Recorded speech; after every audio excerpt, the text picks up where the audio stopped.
I wanted to make a sourdough pumpkin pie, but instead of using a pumpkin puree, I wanted to make a pumpkin pie using only pumpkin slices. So here's how I made it. First, I cut the pumpkins in half and then scooped out all the seeds, and then cut those halves into halves, creating 8 equal slices. And I like to take a second to say how beautiful these pumpkins are.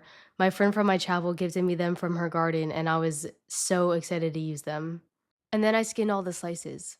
But don't waste the skins. I roasted them in the oven and put some salt on them. They were delicious. And then you take your slices and cut them into thirds. I would say they might be a fourth of an inch thick, maybe a half an inch. You can see here they're pretty thin. And we pre-bake them in an oven at 425 degrees for 15 minutes.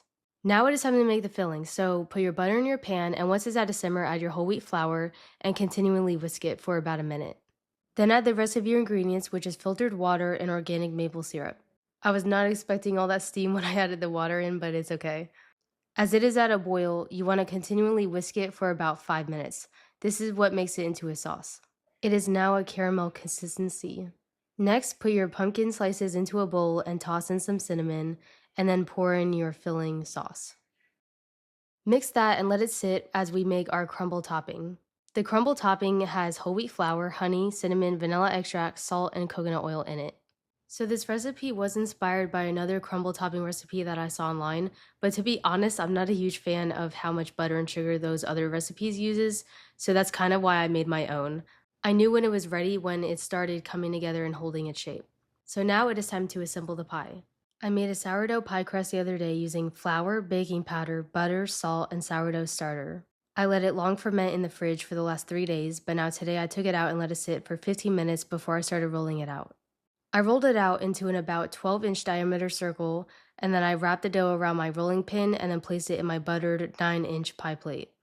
This was probably one of my favorite parts about this whole process. This was so fun putting it into the pie plate like that. I've never done it, but I've seen it so many times online. And then just cut off any excess pieces around the pie plate. And then I shaped the dough just using my fingers and then poured all of my pumpkin pie filling into it. But then I noticed that my pie crust was way too high up and far away from the filling, so I just reshaped it. And again, I just use a technique where you put your forefinger and your thumb together and then take your other thumb and put the dough in between those two hands.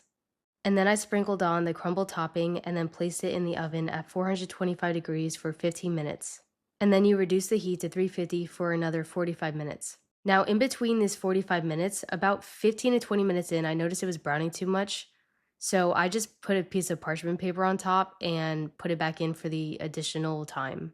You're probably wondering why I use parchment paper instead of aluminum foil, but honestly, the simple answer is I try not to use aluminum foil as best as humanly possible. So the parchment paper ended up working out just fine. Look at how beautiful with all the bubbles. After letting it sit out at room temperature for a couple hours, it is finally time to slice into the pie. To reduce messiness and crumbs falling everywhere, I heard that you should cut into your pie all 4 slices or 5 slices, however much you're cutting, before you actually take out the slice. So that's what you see me do here. I just cut into all slices before I took out the slice. And I was so excited when I saw this slice come out. Oh my goodness, it looks amazing. It was my first time making pie, so I was just very excited about the whole process. Making my own recipe was also very exciting and fulfilling when it came out good. And of course, the sourdough made the pie crust just impeccable because it makes everything impeccable. And nothing can beat a pumpkin pie using fully organic pumpkins out of a homegrown pumpkin patch. The recipe is in the description.